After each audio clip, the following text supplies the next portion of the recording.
Hi, we're back now after our bathroom break. And so we're going to answer some questions now. I've got some that I'm going to read off right now. Janine's got some others that she's got brought up. So the first question is, I am 35. I have several fibroids. Now, I don't know how many several is, but you know, it could be a lot.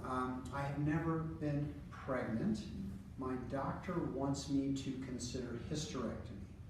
She says a myomectomy, just taking the fibroid out, is a bloody and dangerous operation.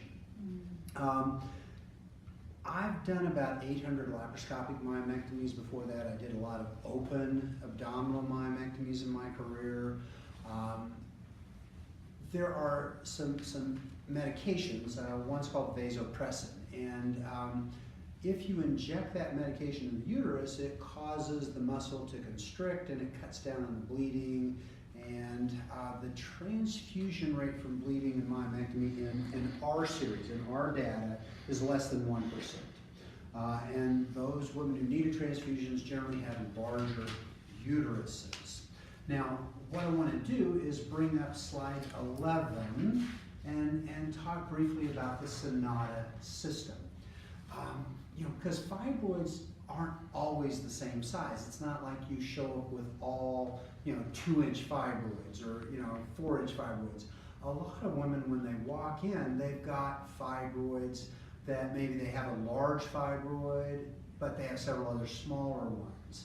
And maybe they have a submucosal fibroid, but they've got a lot of interstitial fibroids.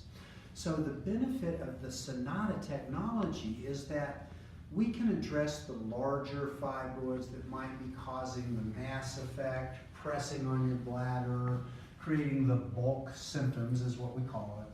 And we can do that with laparoscopy. We can go through the cervix with a hysteroscope and take out the submucosal fibroids because they're right next to the cavity, in the cavity. But then it's those interstitial fibroids we showed earlier that are kind of in the middle. They're not near the outside, they're not in the inside of the cavity. Excuse me. So with the Sonata system, we can insert that needle into the fibroid with ultrasound guidance. Then we can ablate that fibroid and it'll shrink and go away. Donis is showing all the fibroid types from the study. We'd have to zoom in a little bit on that. And that shows the green ones are the ones that can be treated and the red ones are the ones that can't. And so, yes, there's some fibroids we just can't treat with the Sonata therapy, but a lot of them can be. And so if you came to us and you don't want a hysterectomy, we're not going to try and talk you into something you don't want. You might want to have a baby someday, or you might not, but you know, we don't want to take that away from you. And no, a myomectomy is not a bloody, dangerous procedure. And the nice thing is with the Sonata technology, we should be able to address all your fibroids. And so, yes, we can help you. I was just going to say that we actually did the Sonata procedures in our office. We were the only study site that was doing them in office with IV sedation.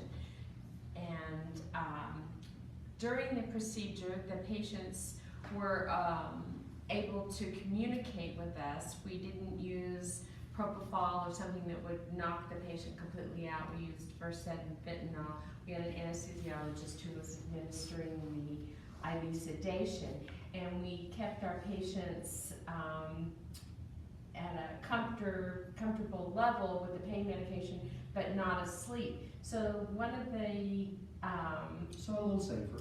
One of the data points that they were looking at, and primarily got most of the information from our site, was because our patients were awake. So I had this little ruler, and so there were different time periods throughout the study that I would show the patient, and I call these my little fibroid emojis. And the patient would slide the ruler to whatever little happy face, however they were feeling at the time. So it was kind of fun, and I'm not even sure I knew much about emojis before then. And when they came out, I was like, oh, those are like my pain faces for my study. And it was amazing. Almost everybody had a happy face. I didn't really have any sad faces in my data. So anyway, that was kind of fun. And then again, what Donis is bringing up is this is a procedure in some cases we can do here in the office. You don't have to go to the hospital. What I thought was really interesting is fibroids don't have a lot of pain receptors in them. So our anesthesiologist picked up on this very early in the study. We need to give you something to make you comfortable. So you get a little medication up front, and we numb up the cervix so that we can dilate the cervix and place this instrument in the uterine cavity. And of course, we're being very careful as we look around and being very gentle. But if you've ever had a shot, it kind of stings a little bit, but then once it's there, it's over with pretty quickly. So we tell our patients we're going to insert the needle, and we prepare them for that. Ouch.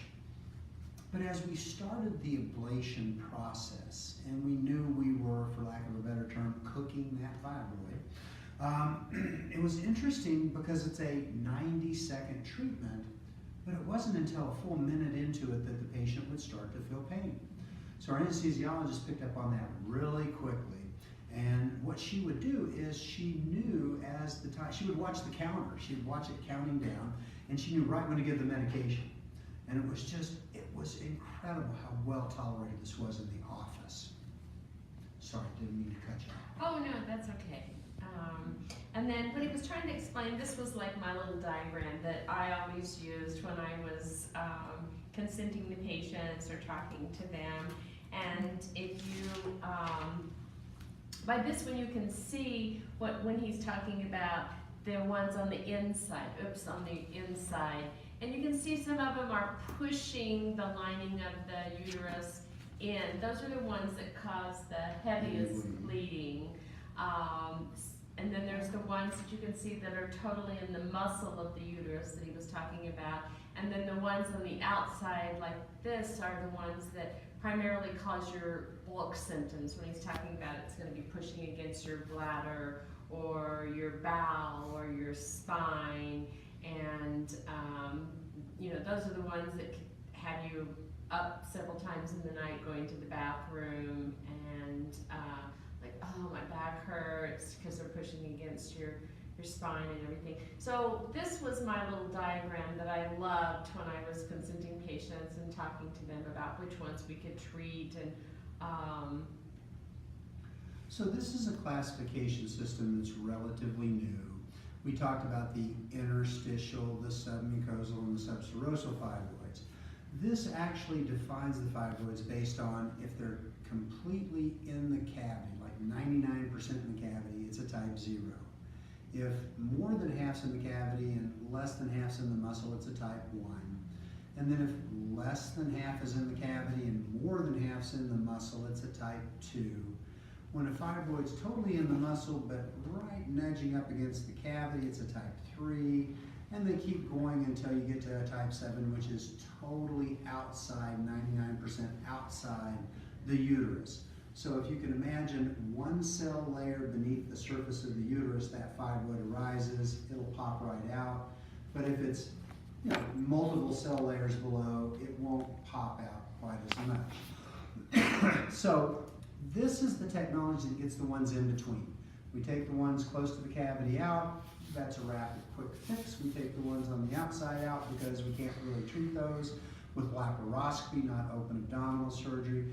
But then we can get the rest of them. Earlier we talked about Dr. Walliser, who is a fellow here at the Institute, who I think is now in Tucson doing a great job down there, did a review of the first 230-some fibroids we did, and showed that in 75% of our patients we got all the fibroids, but in 25% we weren't able to get them all.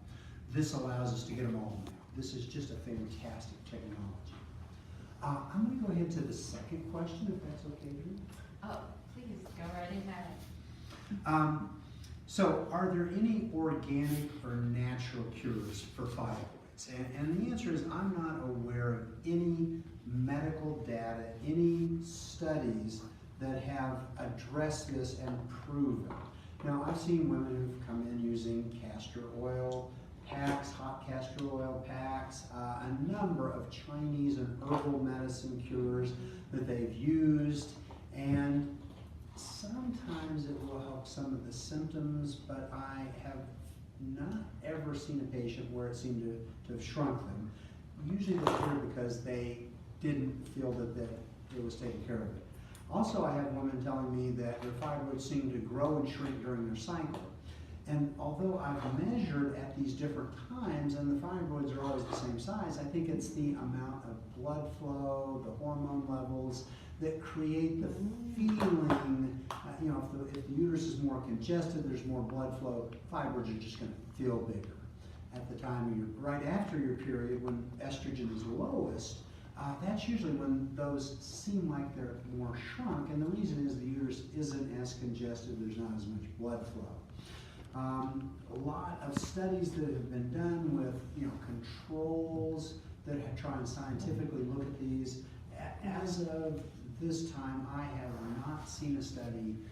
They always seem to do no better than the control. People are out there selling supplements that they claim shrink the fibroids.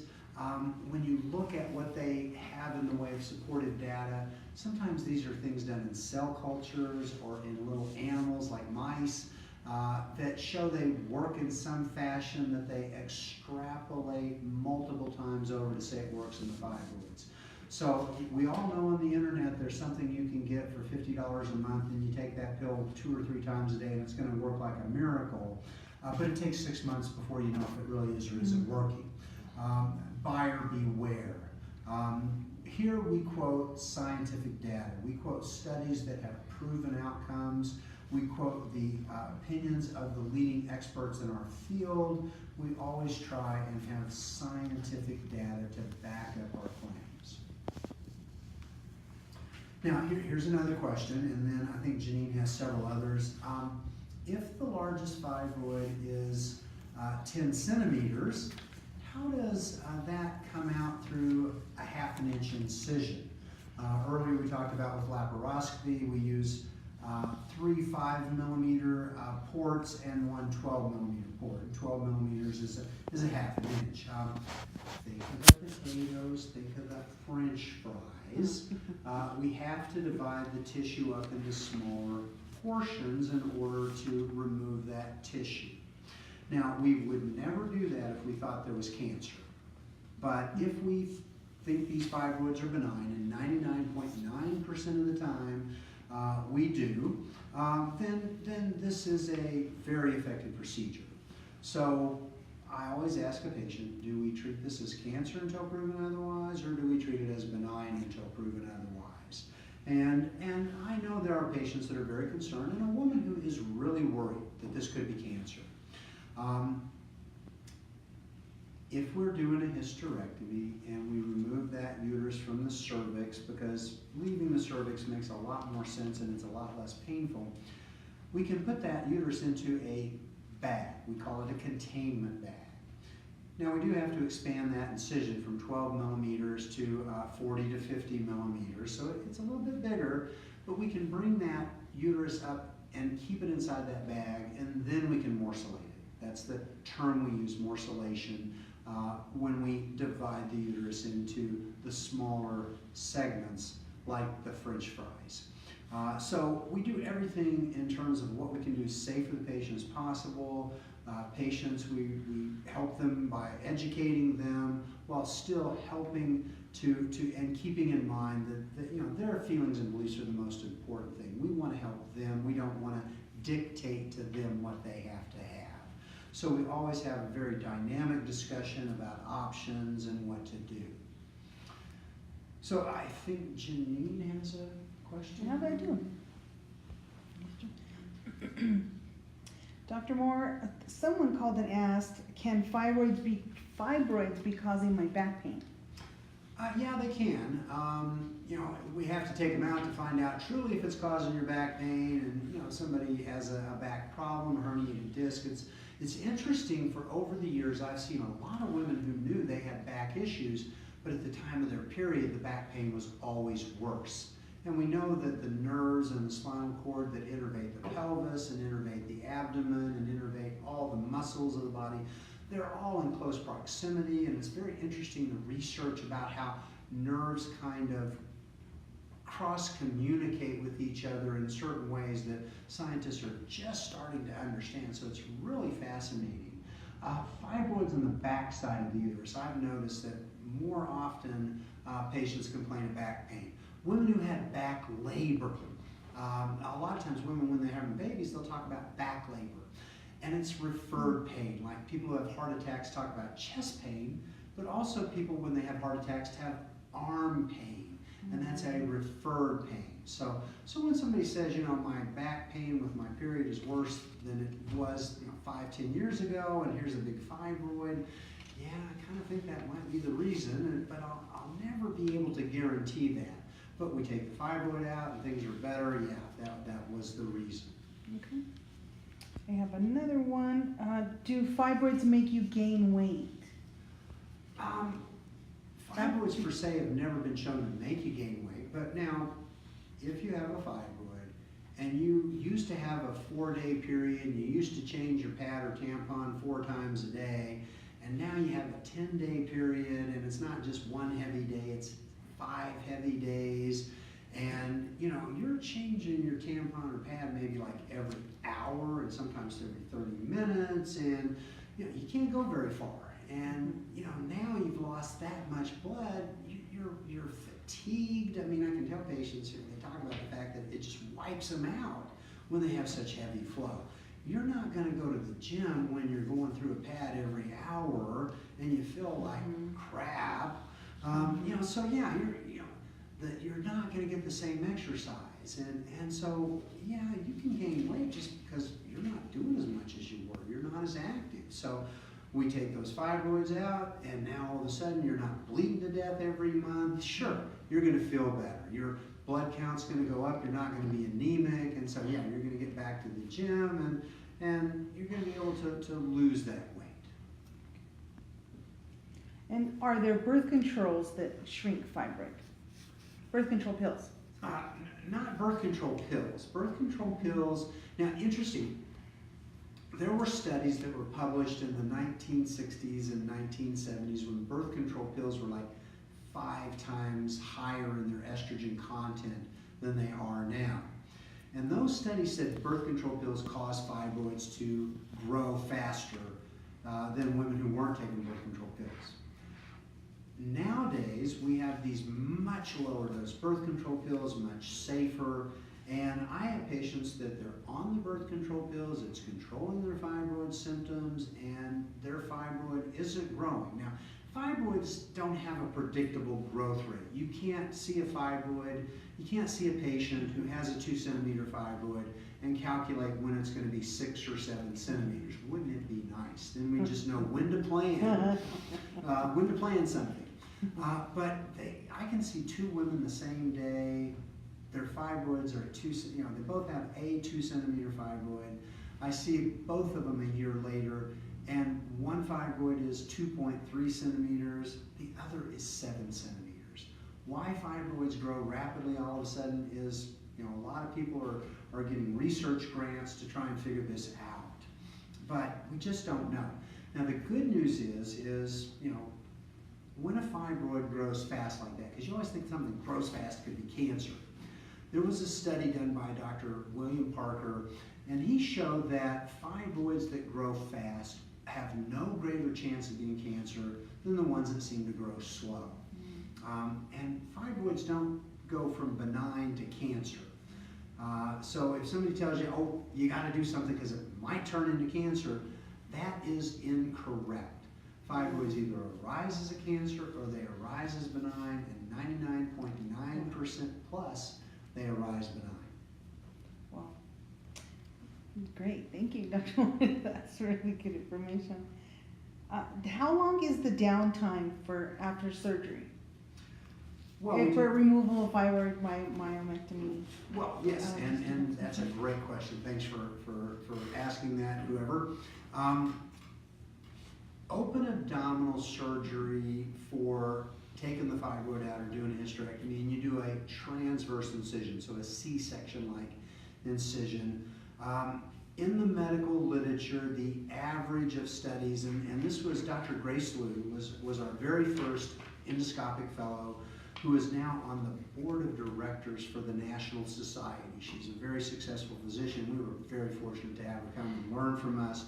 She did our first 104 supracervical hysterectomies, laparoscopic supracervical hysterectomies, and she reviewed all the literature on hysterectomy at the time.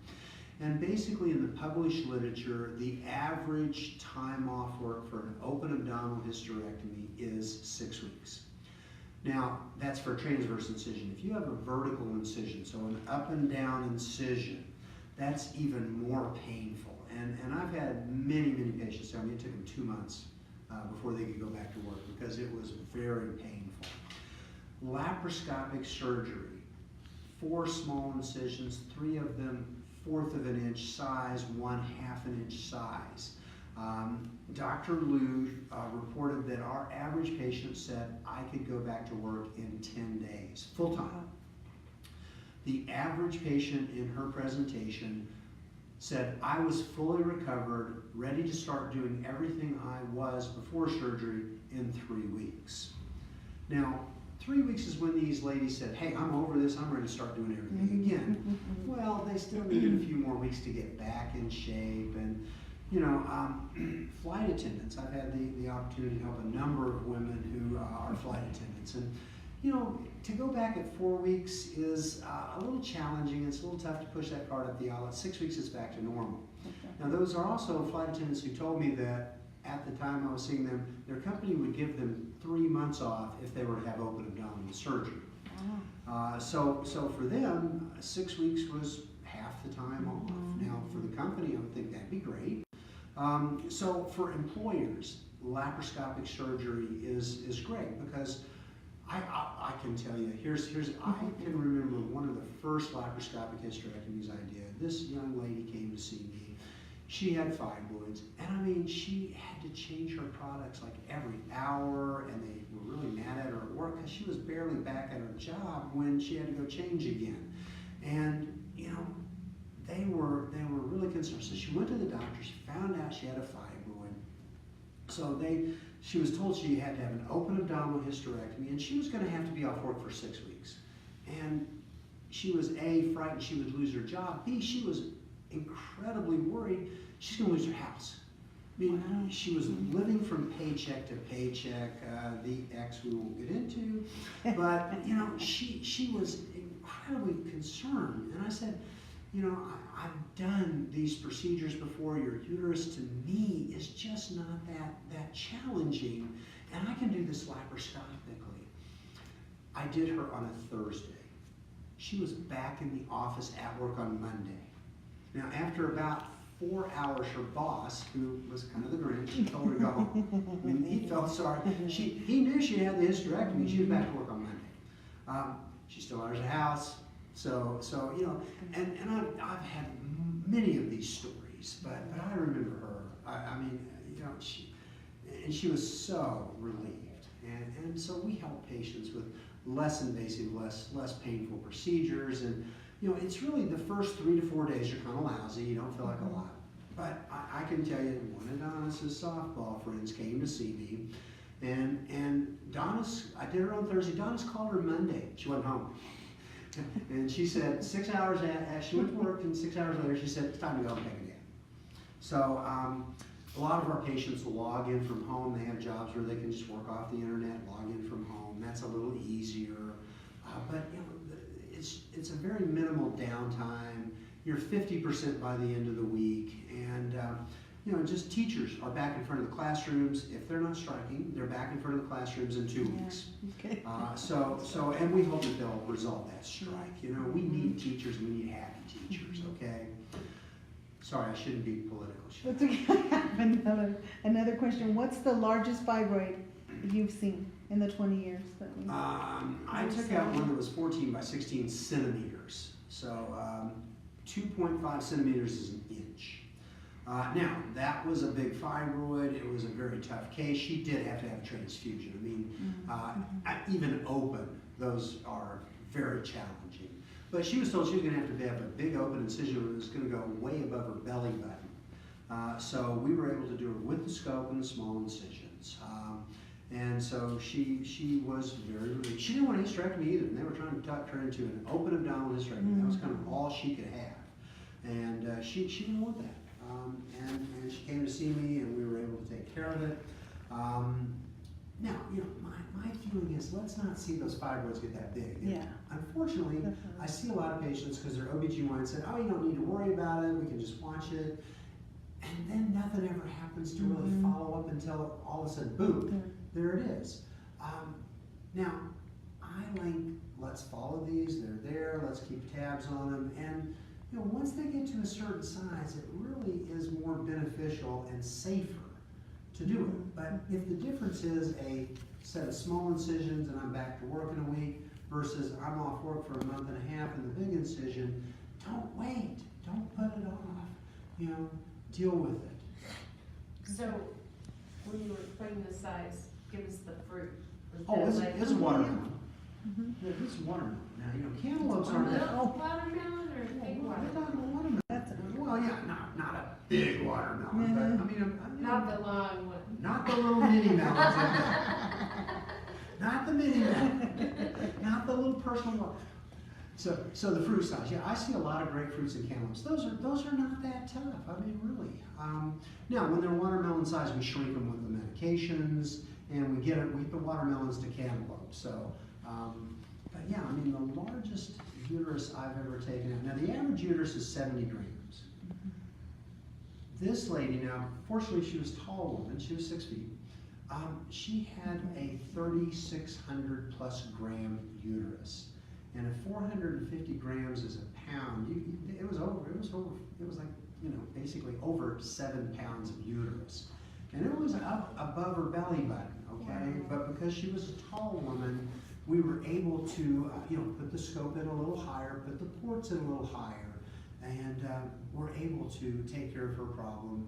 And again, small incision, she was up and running very fast. She had been told, gotta have a big open incision and all of that stuff. So, we can help you. I don't have to see you to know it's better than 99% likely I can help you with a minimally invasive surgery.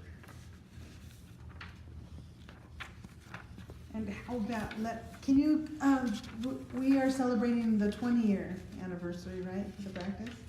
I want to go off topic, but. So the Advanced Women's Health Institute was established 20 years ago to provide women with the most advanced knowledge in fibroid and endometriosis care, as well as really other aspects of minimally invasive surgery. Before the word minimally invasive surgery, we were doing these advanced laparoscopic and hysteroscopic surgeries. We've had a fellowship program. In fact, we will have a new fellow in August. She's going to graduate June 30th. She's going to take a month off and go travel, have some fun, get some sleep. And so she's coming in to do a fellowship. And so we hope that, she's from Denver, so we hope that she will continue to stay here in Denver and provide great care because we need more. We need more minimally invasive surgeons. We need surgeons who are prepared to do the surgeries because they're well trained. Many surgeons who offer laparoscopic surgery, they do not have the training. And if you cannot suture laparoscopically, you really aren't the surgeon for the patient in many, many cases. So if you are a patient and you are wondering, is this the right doctor for me? Ask them, do you suture laparoscopically? And that's an important thing. And if they kind of hem and haw and they don't go, yeah, I do, then if they kind of, they don't.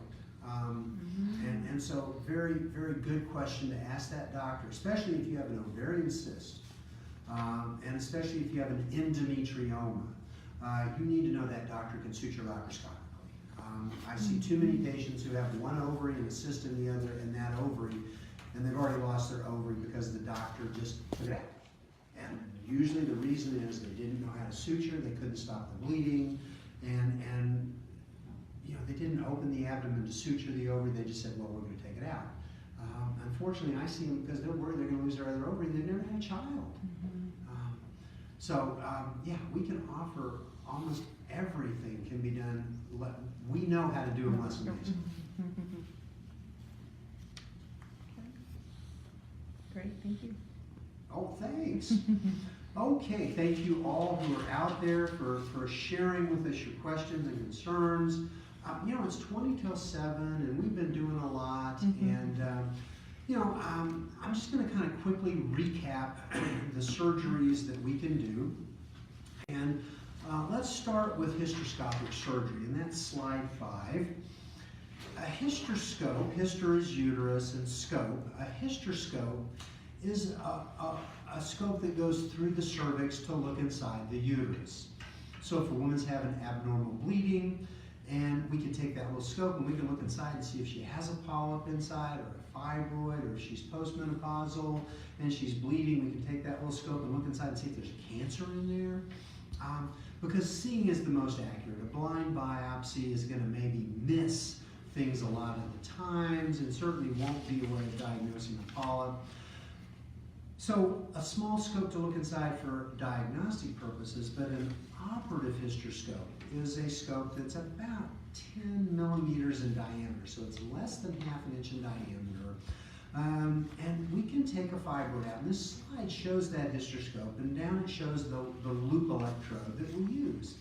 And if you look at the series of 3 at the bottom, it kind of gives you the same view I would have if I were looking at the monitor and doing the operation. So I'm going to go inside through the cervix, I'm going to see that fibroid, I'm going to put that loop electrode on the one side, I'm going to depress the foot pedal, turn on the electrical energy, and that cuts a strip of tissue off, and I do that until the fibroid's gone. Now, type 0, type 1, type 2, type 3 fibroids can all be treated with that hysteroscopic myomectomy. The benefit there is the woman wakes up, she has no incisions. The next day she feels worse from the anesthesia than she does from the operation. And the second day, she's ready to go. And I can tell you, I've had more than one patient who do it on Friday, they're back in work on Monday. And it's just a great way to take care of fibroids. It's the least, well, now that the Sonata procedure is available, I think this and the Sonata are the least invasive, least painful ways to do this. And so if she had other fibroids like the type 4s, I could do the hysteroscopic myomectomy and then do the Sonata for the rest. And so that would be the hysteroscopic myomectomy. Now the laparoscopic myomectomy, that's on slide 10. And with the laparoscopic myomectomy, what we do is, those are the fibroids, and I think the next one is slide 10. Okay. Well, that's showing the fibroids, and yes, I'm sorry, folks. So yes, again, the small incisions using the laparoscope, and again, the picture to the right side shows kind of the surgeon's eye view. This is what I would see on the monitor, and I'm manipulating the instruments. I open the uterine, I make an incision in the uterus, I get to the fibroid. We insert what's called the myoma drill, that thing that looks like a corkscrew. Everybody calls it the corkscrew. It's officially a myoma drill, but there's always the corkscrew jokes. And that allows us to kind of manipulate the fibroid and dissect the fibroid out from the uterus, because remember, that fibroid was a single muscle cell before it turned into that fibroid tumor. So the fibroid pushes the normal cells of the uterus away, and there's what we call a cleavage plane. And I can tell you, some of these are almost as easy as peeling a banana. Once the fibroid's out, we close that uterus in multiple layers so that the woman can become pregnant. And then, again, with the laparoscopic surgery, those small incisions, 9 out of 10 women in our patient series, this was Dr. Liu and Dr. Walliser, 9 out of 10 women said, I could have gone home the day of my surgery. Now, in reality, about 7 out of 10 women did go home the day of their surgery. Of the 3 that stayed, 1 out of those 10 needed to stay. Nausea, vomiting from the anesthetic, pain control that just didn't seem to be controlled. But the other 2 out of 3, either the patient didn't want to go home because she was afraid the family wouldn't be able to take care of her, or like the one lady said, I got 3 kids at home, I'll never get rest. Or the family kind of dropped her off and said, we'll pick you up tomorrow. They kind of didn't want them, but it's just so amazing. And to have 3 or 4 down days, and you know, a long time ago, a patient said to me, it feels like I went to a boot camp, did 300 sit-ups yesterday. That's how she described how she felt. She was moving around, it was just kind of slow. And many patients don't need a whole lot of pain medication for these. And so a laparoscopic myomectomy or a laparoscopic supracervical type hysterectomy, again, minimally invasive, minimally painful. But again, the Sonata procedure, the slide 11 and 12, this technology is so exciting. The way that we can image the fibroid, insert a tiny needle to have a safe zone, knowing we're going to do this safely and take care of them. And that treats those fibroids that we couldn't otherwise get to. So I am so excited to be able to offer this new technology. I have a question, Dr. Wong. Mm-hmm. How can you stop fibroids from growing? Can you stop them from growing? Unfortunately, we can't. We just don't know enough. Now, what I'm hoping for is in the future, and this is maybe a few decades away, gene therapy. You find out you have the gene for fibroids, and you can splice an anti-fibroid gene in there. You know, wouldn't that be great? But fibroids grow, and we don't know why some grow faster than others. But you know, the neat thing about the Sonata procedure, because it's so minimally invasive, a woman has several fibroids, they're not very big, zap, zap, zap, they're gone. And she doesn't have to have surgery. If I can get to them soon enough, when they're small, we can do the least invasive therapy. So she comes into the office on a Friday afternoon, she has an IV, she's not totally knocked out. Same thing for like a colonoscopy, except not all the gas. And you know, IV sedation, we zap the fibroids, she goes home, she's back to work Monday. I mean, literally, a woman could go out and have breakfast with her friends the day after the Sonata procedure. So, you know, it really is so minimally invasive, so minimally painful, and if I can just find them when they're small enough. But, you know, if you've got a big one and a bunch of small ones, we can do the laparoscopic myomectomy or the hysteroscopic myomectomy and then do Sonata for the rest of them.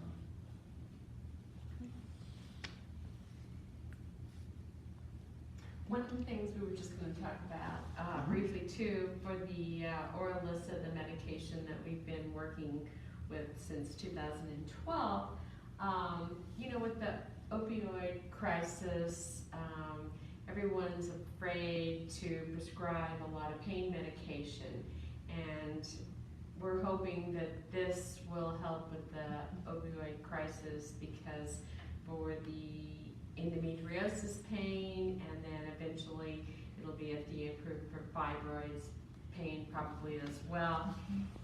We're going to reduce your pain and hopefully reduce the amount of pain medication, which is a huge problem. Oh, yeah, you're much less likely to get addicted if you have a laparoscopic surgery, because you won't need that much pain medication. You have a big open abdominal incision, you're going to be on pain pills for a while. And that's just it. If you're on them for a long enough time, you will get addicted. So, anyway, throwing that in at the last minute. So. Oh, and that's a good point. Yeah, that's Thank you. good, Thomas, So. thank you. And that was one of the studies that we had previous, right? And the medication, the study drug got approved? Yeah, the fibroid study is, you know, the original one is closed, the follow-up study is closed. And you know, this other one we're doing, the idea would be, let's use that medication to shrink the fibroids, give a little bit of estrogen, and hopefully that won't cause the fibroids to grow back. So a lot of information's coming down the pipe. But yeah, we could tell the patients that were on the medication, because they stopped bleeding and their fibroids shrunk. Because you know, we were doing ultrasounds all along, and so, and then after the study was over, they kept coming back for the follow-up part. We could see them growing back again. So, you know, very, very effective medication, and we're doing some really great things here. We can help women, and we're just trying to get the message out, make women aware of their options for fibroids. Now, I have a lot of OBGYN colleagues I have a lot of respect for, but there are a lot of folks that they're focused on delivering babies, and that's great. We want them to do a great job at that. They just don't necessarily have the time to keep up with all the fibroid literature. So they may not be able to give you the best and most up-to-date information. So that's where we can help you, and it's worth a second opinion. And you know, Saturday the 23rd, if you think you got fibroids, you got to have, if you know you have fibroids, come see us. It's free. We're doing a community service, and you know, each year we hope to do this community service to help women with their awareness of fibroids. And you know, one of the nice things about the opportunities that I've had and the mentors I've had is I can truly say that in the last 20-some years, I have helped to raise the quality of care in Denver. Way more laparoscopic surgery is done now than used to be. You know, I've helped train doctors that, you know, have gone to other cities in the nation, and you know, it's just great when we see patients that, you know, they don't have to be opened anymore. They don't have to lose their house maybe, or lose their job because they can't go to work. I mean, it's just really a great service that we offer the community.